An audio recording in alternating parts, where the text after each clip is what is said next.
Karena saya menemukan banyak banget orang Kristen, ya, habis tubuhnya dipakai buat dosa nih. Dan waktu dia encounter dengan Tuhan Yesus, dia berbalik kepada Tuhan Yesus, dia langsung lompat ke hal-hal rohani. Apa yang dilompatin? Jiwanya. Jiwanya nggak pernah diberesin, nggak pernah dibenerin. Ya, jiwanya ternyata tetap terluka dari masa lalu, ya, dari waktu-waktu dia masih bikin dosa. Jiwanya terluka. Dan waktu dia terima Tuhan Yesus, dia langsung mau lompat ke hal yang spiritual. Makanya banyak banget orang-orang di dalam gereja, rohani sih, tapi sakit jiwa. GS nggak ada. Banyak banget saya ketemu kayak gini.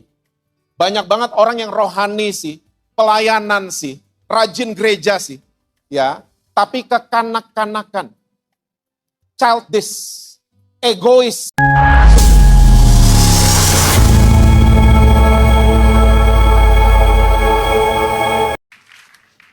Shalom saudara-saudara, apa kabar semuanya? Semua masih baca Alkitab? Masih percaya Yesus? Jangan sampai enggak itu ya. Saya menyapa yang nonton dari manapun saudara berada. Happy Sunday to all of you. Kita langsung lihat Alkitab kita bersama dalam kitab Amsal pasal yang ke-22. Saya mengucapkan terima kasih buat Bapak Gembala, Pastor Michael, yang memberikan saya kesempatan untuk saya bisa melayani saudara pada hari ini. Amsal pasal yang ke-22, ayatnya yang pertama. Amsal 22, ayat yang pertama, Alkitab catat begini. Nama baik lebih berharga daripada kekayaan besar. Dikasihi orang lebih baik daripada perak dan emas. Kalau saudara senang judul khotbah saya hari ini adalah warisan. Bahasa Inggrisnya legacy. Ya, warisan. Saya mau cerita sedikit tentang papa saya. Papa saya, buat saya, dia adalah the most romantic husband in this world. Ya, papa saya. Drakor-drakor lewat sama papa saya. Oke? Pria-pria Korea itu lewat sama papa saya. Papa saya adalah seorang suami, kalau mama saya pergi keluar kota, 1 malam atau 2 malam, dan waktu mama saya kembali, papa saya adalah tipe suami yang selalu kasih bunga di rumah. Tulisannya, welcome home, I miss you. Bayangin, 44 tahun, ya, mereka menikah, setiap mama keluar kota, pulang ke rumah, selalu ada bunga. Gak ada kan di drakor? Cuman ada di rumah saya. Cuman papa saya yang buat seperti itu. So, in my eyes, papa saya adalah the most romantic husband in this world. Dan dia adalah seorang yang sangat-sangat warm. Kadang-kadang saya gak ada di rumah, teman-teman saya telepon saya, Jess, ada di rumah nggak? Nggak ada. Ada siapa di rumah? Ada papa. Bawa ke rumah lo ya. Bayangin saya nggak ada, teman saya, ya, saya nggak ada, mereka tetap mau ke rumah, cuman karena mau ketemu papa saya. Nah, tahun 2010 kemarin, dia dipanggil sama Tuhan. Dan ternyata kita menemukan, papa kami ini adalah seorang yang nggak bisa di-track sama FBI. Karena apa? Dia kartu ATM aja dia nggak punya. Dia nggak punya. Segala macam yang berhubungan dengan gadget, dia nggak punya sama sekali. Dan ternyata kita menemukan waktu dia dipanggil sama Tuhan, dia adalah pria yang sangat-sangat sederhana hidupnya. Dan waktu dia meninggal, kita sangat-sangat kaget. Yang ngelayat dia itu dari tukang pos sampai konglomerat. Dan waktu kita ke makam, ya, ke tempat dia dimakamkan, itu ada 1.000 orang yang ikut antrin. Ternyata papa saya meninggalkan warisan teladan yang sangat luar biasa. Dia nggak ninggalin banyak aset, dia nggak ninggalin banyak tabungan, oke? Tapi yang dia tinggalkan sebagai warisan adalah nama baik yang luar biasa. Sampai waktu tukang pos saja datang, tukang sampah datang, mereka cuma bilang, papa ini, ya, bapak ini adalah orang yang luar biasa. Tanpa keluarga mengetahui, dia bayarin anak-anak kami untuk sekolah. Ternyata Amsal 22 ini adalah ayat yang tepat kalau kita berpikir tentang warisan. Gak apa-apa kita punya asuransi, gak apa-apa kita punya deposito, tapi warisan paling luar biasa adalah nama baik kita. Untuk anak-anak kita. Branding kita, ya, harus lewat karakter, saudara. Bukan lewat merek-merek yang ada di dunia ini. Gak apa-apa kita mau pakai merek, kalau bisa beli gak apa-apa. Tapi personal branding paling luar biasa untuk kita wariskan ke anak-anak cucu kita adalah karakter kita. Nama baik kita. Ingat baik-baik saudara. Saudara mahal bukan karena merek-merek yang saudara pakai. Tapi kita mahal karena kita ditebus pakai darah yang mahal, yaitu darah Tuhan Yesus kita sendiri. Kita udah mahal. Ya, gak perlu ditacap sama ini, itu, dan lain sebagainya, yang akhirnya membuat kita jadi, oh saya mahal karena merek yang saya pakai. Enggak, kita udah mahal karena kita ditebus pakai darah yang mahal. Kalau waktu memungkinkan, saya akan kasih 3 cerita buat saudara pada pagi hari ini. Kita akan mulai yang pertama dulu ya. 2 Raja-Raja pasal yang keempat. 2 Raja-Raja pasal yang keempat. Ayat yang pertama sampai dengan ayat yang ke-7. 2 Raja-Raja pasal yang keempat. Itu judulnya minyak seorang janda. Alkitab catat begini. Salah seorang dari istri-istri para nabi mengadukan halnya kepada Elisa sambil berseru, "Hambamu suamiku sudah mati, dan engkau ini tahu bahwa hambamu itu takut akan Tuhan. Tetapi sekarang penagih hutang sudah datang untuk mengambil kedua orang anakku menjadi budaknya." Jawab Elisa kepadanya, "Apakah yang dapat kuperbuat bagimu? Beritahukanlah kepadaku apa-apa yang kau punya di rumah." Berkatalah perempuan itu, "Hambamu ini tidak punya sesuatu apapun di rumah, kecuali sebuah buli-buli berisi minyak." Lalu berkatalah Elisa, "Pergilah, mintalah bejana-bejana dari luar, daripada segala tetanggamu, bejana-bejana kosong, tapi jangan terlalu sedikit. Kemudian masuklah, tutuplah pintu sesudah engkau dan anak-anakmu masuk. Lalu tuanglah minyak itu ke dalam segala bejana. Mana yang penuh, angkatlah." Pergilah perempuan itu daripadanya, ditutupnyalah pintu sesudah ia dan anak-anaknya masuk. Dan anak-anaknya mendekatkan bejana-bejana kepadanya, sedang ia terus menuang. Ketika bejana-bejana itu sudah penuh, berkatalah perempuan itu kepada anaknya, "Dekatkanlah kepadaku sebuah bejana lagi." Tapi jawabnya kepada ibunya, "Tidak ada lagi bejana." Lalu berhentilah minyak itu mengalir. Ayat 7. Kemudian pergilah perempuan itu memberitahukannya kepada abdi Allah, Elisa. Dan orang ini berkata, "Pergilah, jualah minyak itu, bayarlah hutangmu, dan hiduplah dari lebihnya, engkau serta anak-anakmu." Jadi di suatu zaman, di zamannya Elisa ini emang terjadi kemiskinan yang sangat luar biasa. Dan kita semua tahu kalau saudara pelajari Alkitab saudara baik-baik, Elisa ini punya school of prophetic, punya sekolah kenabian. Dan banyak sekali murid-muridnya. Dan dari murid-muridnya Elisa ini ada yang menikah dan akhirnya punya anak, punya keturunan. Dan cerita ini menceritakan hari itu, seorang istri dari muridnya Elisa mendatangi Elisa karena suaminya sudah meninggal. Dan dia dengan jelas katakan buat Elisa bahwa suamiku adalah orang yang takut akan Tuhan. Oke? Takut akan Tuhan. Tapi tiba-tiba kalimat sesudahnya dia mengatakan, "Tapi sekarang tukang penagih hutang sudah datang untuk mengambil anak-anakku menjadi budaknya." Coba saudara pikirin baik-baik. Takut akan Tuhan, tapi ngutang. Kira-kira kalau terjadi sekarang gimana ya? Katanya takut sama Tuhan, kok ngutang? Ya, katanya cinta sama Tuhan, kok pinjem-pinjem duit? Kita akan branding orang ini menjadi seperti itu. Kita mungkin gak respect lagi kalau ada nabi yang seperti itu. Ya, kita mungkin hilang rasa hormat kita sama seorang nabi yang ngutang. Oke? Tapi kalau saudara pelajari baik-baik dari cerita ini, ternyata kita selalu pengen brandingnya begini. Ternyata nabi ini meninggalkan warisan itu hutang. Tapi kalau saudara baca baik-baik cerita ini, ternyata nabi ini meninggalkan warisan takut akan Tuhan yang luar biasa kepada istri dan anak-anaknya. Kita seringkali memframing orang lewat musim yang sedang mereka lalui. Saya mau yakinkan guys di Pakuan Mall, jangan pernah menghakimi orang atau menghakimi diri sendiri dari musim yang sedang kita lalui. Saya ulang, jangan pernah menghakimi orang lain, jangan pernah menuduh diri sendiri dari musim yang sedang kita lalui. Mungkin hari ini saudara yang sedang nonton dari manapun, saudara yang sedang hadir di tempat ini, mungkin saudara lagi melewati musim-musim lagi nggak enak. Ya, mungkin saudara mesti ngutang. Ya, mungkin saudara lagi bangkrut. Mungkin saudara harus menghadapi ayah saudara, anak saudara, terkena penyakit tertentu. Tapi ingat baik-baik, jangan pernah menuduh diri kita ya dari musim yang sedang kita lalui. Karena saya mau yakinkan saudara-saudara, Tuhan Yesus selalu berjalan di setiap musim kehidupan saudara dan saya. Dia berjalan dengan saudara dan saya. Jangan pernah nuduh diri kita. Jangan pernah nuduh orang lain dari musim yang sedang dia lewati. Jangan pernah memframing orang dari musim masa lalunya. Oh, itu orang selingkuh padahal udah 20 tahun lalu. Jangan pernah menghakimi siapapun. Yang saya mau jelaskan buat saudara, jangan pernah menuduh diri kita.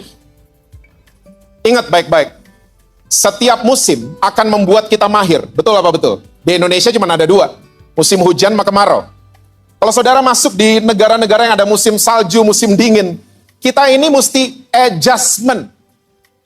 Ya, musim dingin kita mesti mempersiapkan baju, fashion kita mesti beda, sepatu kita mesti beda, kita mesti pakai kupluk, mesti pakai kaos tangan, dan lain sebagainya.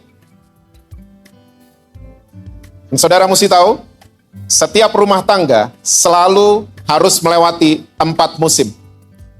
Betul apa betul? Kadang-kadang mesti lewati musim panas, ya. Kadang-kadang mesti lewatin musim gugur. Kadang-kadang mesti lewatin musim dingin. Pernah lewatin musim dingin? Ya. Suami dingin, istri dingin, pernah lewatin? Kok belaga nggak tahu? Kadang-kadang datang juga musim spring, berbunga-bunga. Bunga deposito. Nggak ada yang amin kalau gini-gini ya. Kita harus lewatin banyak musim dalam kehidupan kita. Tujuan Tuhan mengizinkan musim adalah kita adjustment. Kita jadi mahir dimanapun musim yang Tuhan tempatkan kita. Jangan pernah menghakimi orang yang bajunya tebal karena saudara pakai baju berenang. Gak bisa. Makanya sekali lagi, jangan pernah memframing, menghakimi orang, menuduh seseorang, menuduh diri sendiri dari musim yang sedang kita lewati. Nabi ini, dia mengajarkan, dia meninggalkan warisan takut akan Tuhan buat istri dan anak-anaknya. Saya percaya kalau Nabi ini tidak meninggalkan takut akan Tuhan sebagai warisan, ini istri nggak mungkin, ya, dia nggak mungkin nuangin minyak, nggak mungkin. Imannya pasti nggak bekerja, ya, it didn't work buat si istri ini, pasti nggak kerja imannya. Tapi karena sang nabi ini meninggalkan warisan yang luar biasa, bukan deposito, ya, bukan asuransi, tapi warisan yang ditinggalkan adalah takut akan Tuhan, percaya akan Tuhan. Ternyata nabi ini adalah seorang yang luar biasa, pria yang sangat luar biasa. Sampai akhirnya hutang mereka lunas dan mereka bisa hidup dari lebihnya, surplus. Saudara mungkin lagi mengalami hutang juga, musim yang namanya berhutang dengan orang lain. Saya tahu banget. Itu menyebalkan. Ya. Rasanya pengen mati aja rasanya kalau ada utang kan? Ya. Kok belaga bego? Rasanya pengen kabur dari situasi itu. Tapi saya mau beritahu saudara, kalau saudara sedang terjerat hutang, baca Amsal pasal yang 6, kita nggak ada waktu untuk membahasnya. Baca itu nanti di rumah. Jangan pernah lari dari keadaan, hadapi. Hadapi bersama-sama dengan Tuhan Yesus. Dan mulai cek baik-baik, apa yang saudara punya. Sama seperti cerita ini. Apa yang kalian punya di rumah? Ternyata cuma buli-buli saja. Yang isinya tinggal minyak sedikit banget. Dan Elisa katakan buat janda ini, tuangkan minyak. Tuangkan. Kalau habis buli, minta sama tetangga. Ya. Dan akhirnya mujizat terjadi. Saya percaya, mujizat pemulihan keuangan juga akan terjadi untuk saudara-saudara. Jangan kabur kuncinya. Hadapi bersama-sama dengan Tuhan. Mungkin saudara lagi terlibat pinjol. Ya, saudara diteror. Jangan pernah kabur, saudara. Hadapi. Hadapi. Saya percaya Tuhan Yesus kita nggak tinggal diem. Dia akan bela saudara. Dia akan bela orang-orang yang takut akan dia. Sama seperti cerita ini. Ternyata Nabi ini meninggalkan warisan yang sangat luar biasa. Yaitu apa? Takut akan Tuhan. Nah sekarang, cerita yang kedua. 2 Samuel. Pasal yang ke-14. ayatnya yang ke-27. Ini cerita tentang Absalom. 2 Samuel 14, ayat 27. Bagi Absalom lahir 3 orang anak laki-laki dan seorang anak perempuan yang bernama Tamar. Ia seorang perempuan yang cantik. Kita semua tahu bahwa Absalom ini adalah anak daripada raja yang cukup terkenal, Raja Daud. Dan kalau saudara baca cerita Daud dan Absalom, Absalom ternyata ini adalah anak dari Raja Daud, dari istri ketiga. Nama ibunya Maaka. Oke? Dan Absalom ini sangat disayang sama papanya, Raja Daud. Tapi kalau saudara baca secara detail cerita daripada Absalom, ternyata pria ini terluka karena adiknya diperkosa sama kakak tirinya. Oke? Kalau saudara baca nanti ceritanya. Dan ternyata rasa luka ini tidak dibenarin, ya, tidak diobatin secara benar gitu loh. Ya, Absalom. Dia terluka dan dia bawa luka ini, ya, for the rest of his life. Absalom. Dan akhirnya dia mulai menghasut bangsa Israel untuk sampai di gerbang tidak ketemu dengan Raja Daud untuk konsultasi dengan dia. Dan ternyata Absalom ini ya mengidap penyakit namanya Narcissistic Personal Disorder, NPD. Dan saudara mesti tahu penyakit ini lagi beredar di mana-mana, di GSJS Pakuan nggak ada. Penyakit ini mengerikan saudara. Namanya playing victim. Dan ini terjadi sama Absalom. Dan orang bisa playing victim itu karena sakit hati. Nah, karena nggak dibenerin ini sakit hatinya, karena adiknya diperkosa sama kakak tirinya, akhirnya sakit hati ini berubah jadi sakit jiwa. Dan orang-orang yang jiwanya terluka, biasanya mulai mengidap penyakit ini, narsistik. Jadi narsistik itu bukan orang yang senang foto ya saudara. Bukan.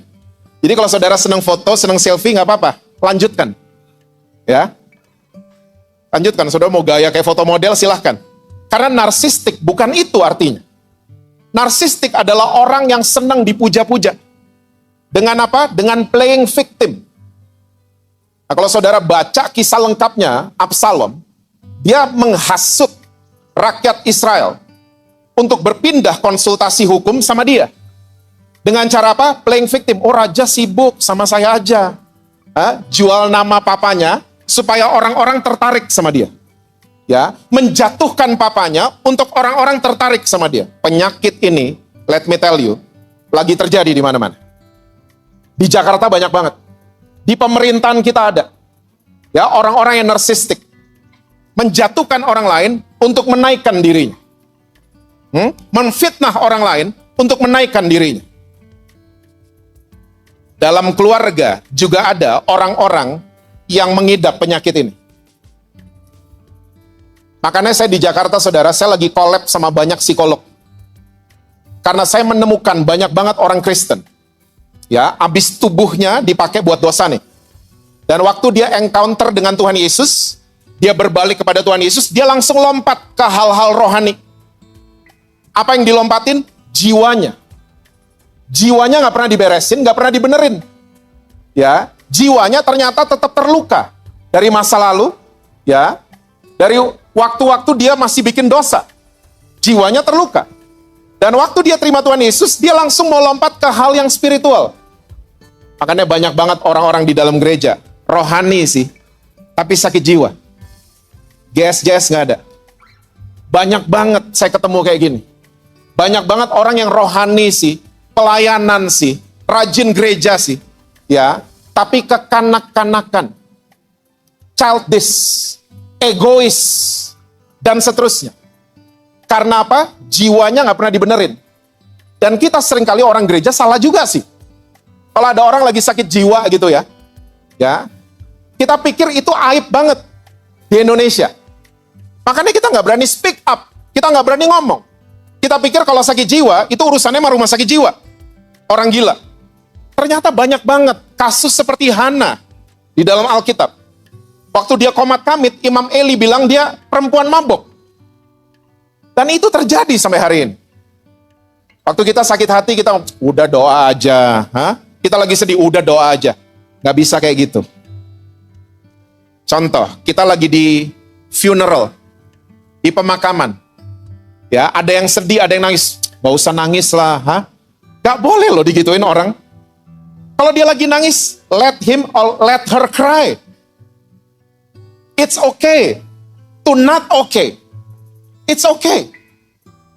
Tapi seringkali kita di gereja, kita diajarin untuk main sandiwara.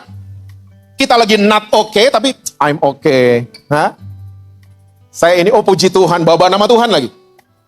Dan jiwa kita nggak pernah dibenerin, akhirnya muncullah generasi yang namanya generasi narsistik, personal disorder. Di Alkitab udah ada, Absalom. Bayangin, anaknya Daud ini, saking gantengnya, orang-orang bilang dia cantik. Pernah ketemu cowok saking gantengnya, cantik? Pastor Michael? Enggak ya, dia ganteng doang. Absalom sampai dibilang cantik.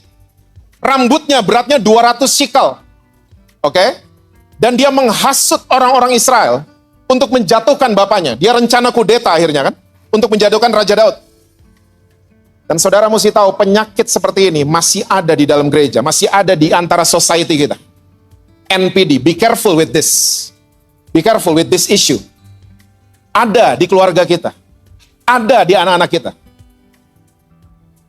Lewat mimbar ini saya mau terima kasih buat Zillennials, ya, Gen Z. Karena generasi Z ini, mereka yang mulai speak up tentang mental health. Mereka yang mulai bersuara tentang mental illness. So, boleh kasih tepuk tangan buat anak-anak kita? Mereka yang bersuara. Orang-orang tua kita enggak kan? Enggak ada awareness soal ginian. Jiwa kita mesti sehat. Karena Yesus datang untuk menyelamatkan jiwa dan roh saudara. Tubuh kita nanti akan berubah jadi tubuh kemuliaan. Tapi jangan sampai jiwa kita itu kekanak-kanakan karena nggak pernah diberesin, nggak pernah dibenerin. Ya, kita terus simpen luka lama yang nggak pernah diberesin. Ini ingat baik-baik, it's okay to not okay. It's okay banget. Cari teman-teman yang bisa diajak ngobrol. Cari orang-orang yang saudara bisa speak up. Cari baik-baik. Untuk apa? Jiwa kita bisa pulih. Jangan sampai jiwa kita itu menggerogoti kita. Kelihatannya rohani, tapi jiwa kita ini rotting, membusuk di dalam. Karena kita nggak pernah urusin. Kita lihat 2 Samuel 18, ayat yang ke-18. Tadi Absalom punya anak ya. 3 anak laki-laki dan 1 anak perempuan. 2 Samuel 18 ayat yang ke-18.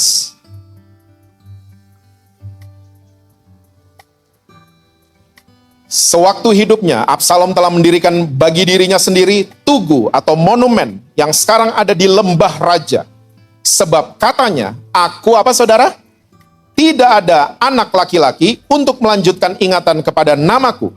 Dan ia telah menamai tugu itu menurut namanya sendiri. Sebab itu sampai hari ini, tugu itu dinamai orang Tugu Peringatan Absalom.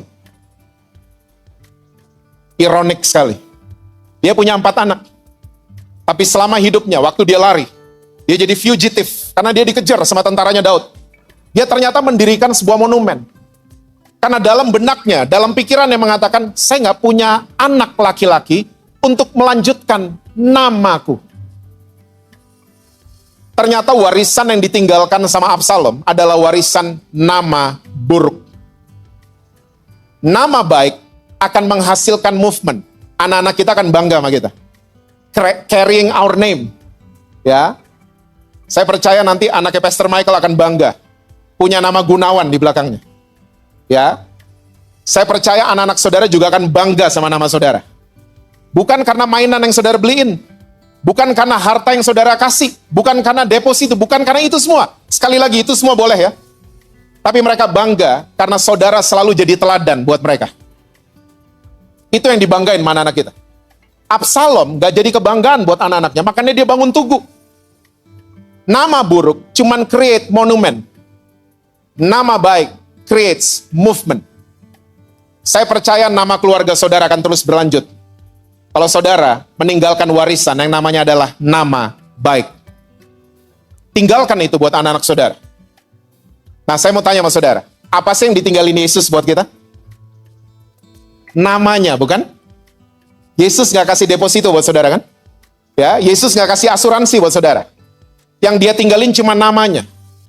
Dan saya percaya, lewat nama Yesus, segala sakit penyakit bisa disembuhkan. Lewat nama Yesus, keluarga saudara bisa dipulihkan. Itu warisannya Tuhan Yesus buat kita. That's His legacy, ya, untuk kita semua. Makanya jadi orang Kristen, jangan cuma tahu kebaktian saja. Kenal sama nama itu. Undang nama itu. Ya, karena ingat, kita udah diangkat bukan jadi budak, bukan jadi hamba, tapi jadi ahli waris. Itu warisan yang Yesus tinggalkan buat kita. DNA-nya dia. Ya, kita anak Allah, itu warisan dari dia untuk saudara dan saya. Nah, berlakulah sebagai anak-anak Allah. Jangan cuma berlaku sebagai orang yang beragama Kristen. Jadilah anak-anak Allah, ahli waris. Tahu cara kerjanya Bapa kita di surga. Tahu cara kerjanya Tuhan Yesus kita gimana. Kalau kita kenal nama itu. Saya ketemu orang Kristen, Pak, rumah saya ada penunggunya, Pak. Gimana sih? Hah? Pak, rumah saya kayaknya lantai 2 belum bersih. Kenapa? ART nggak balik habis mudik? Enggak, Pak. Itu lantai 2 emang ada penunggunya. Saya percaya waktu saudara menggunakan nama Yesus, rumah saudara, setiap sudut, setiap ruangan akan dipenuhi oleh hadirat Tuhan saja. Gak ada penunggu yang lain. Nama itu berkuasa. Yesus gak tinggalin monumen buat saudara dan saya. Bangun monumen bentuknya salib ya, sembah-sembah saya di situ, enggak. Karena namanya yang ditinggalkan, yang penuh kuasa itu, kita bisa moving sampai hari ini. Kita bisa move sampai hari ini. Nama baik creates movement. Nama buruk cuman menjadikan monumen saja. Seperti Absalom. Pak, saya namanya udah buruk, Pak. Gimana, Pak? Saya dihakimi sama banyak orang, Pak. Ya, turun-temurun keluarga saya, Pak. Itu selalu, Pak, sama aja, Pak. Sama kayak Yesus, tapi Yesus baiknya, kita buruknya, Pak. Selalu sama aja di keluarga kami, Pak. Ngutang semuanya. Kakek saya ngutang, orang tua saya ngutang, dan seterusnya. Kakek saya cerai, orang tua saya cerai, saya kayaknya tahun ini, Pak. Cerita ketiga, Lukas 17.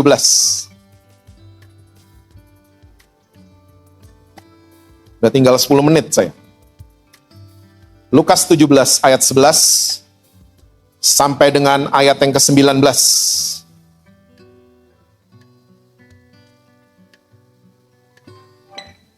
Lukas 17, itu judul perikopnya ke-10 orang kusta. Dalam perjalanannya ke Yerusalem, Yesus menyusur perbatasan Samaria dan Galilea.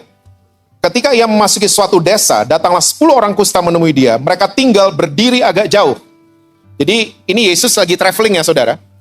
Dan waktu dia sampai di perbatasan Samaria dan Galilea, ingat ya, Samaria dan Galilea sebenarnya satu negara saudara. Namanya Israel, tapi orang-orang Yahudi itu nggak suka sama orang Samaria, makanya dibikin border ya antara Galilea dengan Samaria. Oke? Nah, waktu Yesus lagi menyusuri itu, tiba-tiba ada sebuah desa, kata Alkitab. Nah, desa ini sampai hari ini tidak ditemukan. Jadi ini disinyalir, ini adalah tempat isolasi orang-orang yang terkena kusta. Saudara masih familiar sama kata isolasi? Kita baru lewatin berapa tahun lalu. Namanya doang beda, isoman. Isolasi mandiri. Isoman zaman kita enak, ada Netflix, pakai wifi, ada GoFood, ya, pesen makan tinggal 24 jam, datang itu makanan. Isoman kita enak, zaman sekarang. Orang zaman itu, kalau diisolasi, benar-benar diisolasi. Isolated, no wifi, no Netflix, nothing. Gak ada apa-apa. Oke? Karena mereka terkena kusta. Lanjut, ayat 13. Dan berteriak, Yesus, Guru, kasihanilah kami. Lalu Yesus memandang mereka dan berkata, pergilah, perlihatkanlah dirimu kepada imam-imam. Dan sementara mereka di tengah jalan, mereka menjadi tahir. Nah, stop dulu sampai di situ ya. orang Yahudi itu punya aturan, punya budaya, punya adat. Kalau sembuh dari kusta, mesti laporan sama imam-imam. Oke? Nah, waktu mereka ngelihat Yesus ini, 10 orang kusta, mereka teriak, "Guru, kasihanilah kami." Yesus kasih instruksi yang kebalik. Ya, Yesus justru bilang gini, "Coba kalian pergi, tunjukkanlah diri kalian kepada imam-imam." Saya percaya mereka semua adalah Jewish. Dan mereka agak-agak, kok instruksinya beda sama yang kita tahu? Kok beda sama adat kita? Ya, adat yang kita tahu adalah sembuh dulu, baru laporan sama imam-imam. Ini masih sakit, disuruh pergi ke imam-imam. Ya, tapi yang luar biasa, mereka semua ngikutin instruksinya Yesus.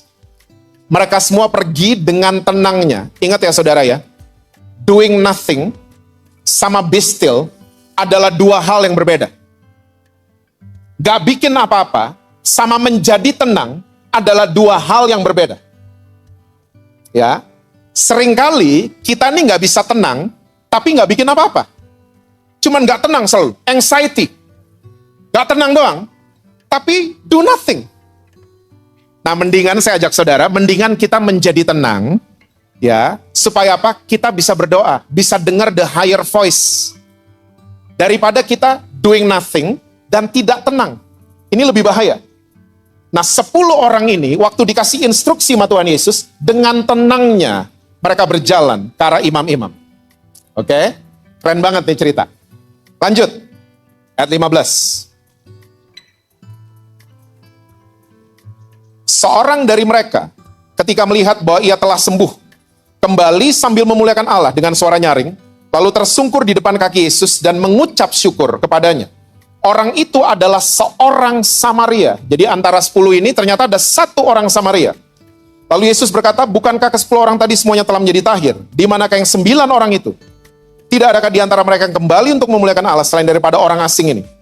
Lalu Yesus berkata kepada orang itu, berdirilah dan pergilah, imanmu telah menyelamatkan engkau. 10 orang disuruh pergi ke imam-imam. Lagi on the way, semuanya jadi tahir. 9 jalan terus, karena ternyata adat mereka itu melekat banget, harus laporan sama imam-imam. 1, karena orang Samaria, dia balik. Sampai depan Yesus, dia tersungkur dan dia mengucap syukur. Yesus bingung, loh, bukannya tadi ada 10 orang? Yang 9 kemana? Lalu Yesus melanjutkan, udah, kamu coba berdiri, ya, pergilah karena imanmu telah menyelamatkan kamu. Saya dari dulu kalau baca cerita ini saya suka bingung. Ini bedanya 9 sama 1, ini apa bedanya? Yang tersungkur dan mengucap syukur kepada Tuhan Yesus, bedanya apa sama 9 orang yang tadi? Karena 10-10-nya sembuh. Nah, ternyata kunci cerita ini ada di ayat 19. Coba lihat sekali lagi. Lalu ia berkata kepada orang itu, berdirilah dan pergilah. Imanmu telah menyelamatkan engkau. Multimedia, boleh ditayangin versi KJV, King James. King James. Perhatikan baik-baik. And he said unto him, arise. Bahasa Indonesianya benar. Ya, berdirilah. Go thy way. Pergilah. Benar bahasa Indonesia. Thy faith hath made thee whole. Nah, ini agak beda nih. Bahasa Indonesia mengatakan, imanmu telah menyelamatkan engkau. Thy faith hath made thee whole. Whole, bahasa Indonesianya bukan selamat.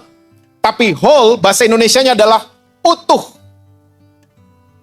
Ternyata bedanya 9 orang sama 1 yang kembali, 1 orang Samaria yang kembali dan tersungkur dan mengucap syukur sama Tuhan Yesus. Saudara tahu orang yang sakit kusta?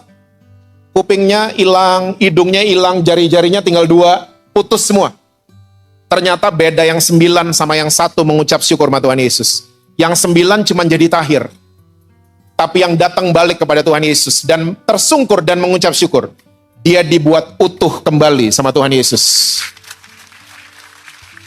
Jarinya balik lagi, semuanya utuh, whole new creation once again. Sekali lagi, dunia suka memframing kita. Kita kayak dikasih kutuk. Dan saya mau yakinkan guys Pakuan, pada pagi hari ini, tidak ada kutuk keturunan. Tidak ada. Percaya baik-baik. Semua kutuk sudah selesai di atas kayu salib oleh Tuhan Yesus. Sempurna selesainya. Nggak ada kutuk keturunan. kakek saya jantung, papa saya jantung, saya kayaknya bulan depan kena jantung. Gak ada gitu-gituan. Kayak tadi gitu, kakek saya dari dulu kayaknya cerai, ya keluarga kayak saya kena kutuk cerai namanya. Tidak ada seperti itu. Tidak ada kutuk keturunan untuk orang yang mengucap syukur dan tersungkur di depan Tuhan Yesus. Tidak ada kutuk keturunan. Catat baik-baik. Nah, kutuk ini suka menjadi framingnya orang buat kita. Kita di framing dari masa lalu kita. Kita di framing dari penyakit-penyakit kita. Sakit jiwa lah, kesalahan yang kita buat, dan lain sebagainya. Itu pertanyaan banyak orang. Nama saya udah nggak baik, Pak. Nama saya udah buruk di mata anak-anak saya. Nama saya udah buruk, Pak, di gereja. Nama saya nggak baik, saya mau tinggalin apa? Apa yang saya wariskan? Ingat baik-baik, saudara. Kita masih punya Tuhan Yesus yang sanggup merubah saudara menjadi whole, menjadi utuh kembali. Saudara mungkin pernah punya kepahitan. Saudara pernah mengalami kegagalan. Ya, jangan memframing diri sendiri. Jangan pernah menuduh diri sendiri dari kegagalan saudara. Dari masa lalu saudara. Karena waktu saudara mulai mengucap syukur. Ya, jangan kepahitan sama masa lalu ya. Setuju? Wah, masih roaming kayaknya. Ampuni mantan suami saudara. Ampuni mantan istri saudara. Ampuni orang-orang yang nyakitin saudara. Masih roaming. Ampuni orang tua kalian. Ampuni. Ya. Mulai mengucap syukur, Tuhan terima kasih, saya diizinkan sakit hati waktu itu. Terima kasih Tuhan. Wow, makin roaming nih. Hah? Tuhan terima kasih, saya dibohongin sama orang itu. Terima kasih Tuhan. Hah? Ingat mengucap syukur. Tersungkur dan Tuhan terima kasih. Saya punya masa lalu yang buruk. Terima kasih Tuhan. Terima kasih. Saya percaya Tuhan Yesus akan membuat saudara jadi utuh kembali. Terima kasih. Sama orang yang nyakitin kita. Karena itu makes us stronger than before. Orang yang bohongin kita membuat kita lebih pintar hari ini kan? Kalau nggak pernah dibohongin, blow on terus kan? Hah? Makanya terima kasih, jangan pahit sama gitu-gituan. Pahit, ingat kita udah bahas banyak cerita. Pahit membuat kita sakit jiwa kita. Kayak Absalom tadi, nggak pernah dibenerin, nggak pernah diberesin sakit jiwanya. Akhirnya dia end up seperti itu. Tidak mewariskan apa-apa, cuman sebuah monumen. Saya percaya kita berjalan dengan Tuhan Yesus. Saya percaya warisan buat dari saudara-saudara untuk keturunan saudara adalah warisan ilahi yang luar biasa. Warisan takut akan Tuhan. Jadi teladan, walaupun kita sempat jatuh, ya, kita sempat kepleset, tapi ternyata kita mau bangkit, ya, karena kita punya Tuhan Yesus yang luar biasa. Amin, saudara. Tuhan berkati saudara-saudara semua. Selalu sukses, harmonis, dan rekening bank selalu penuh buat saudara. Kencang banget kalau gitu-gituan.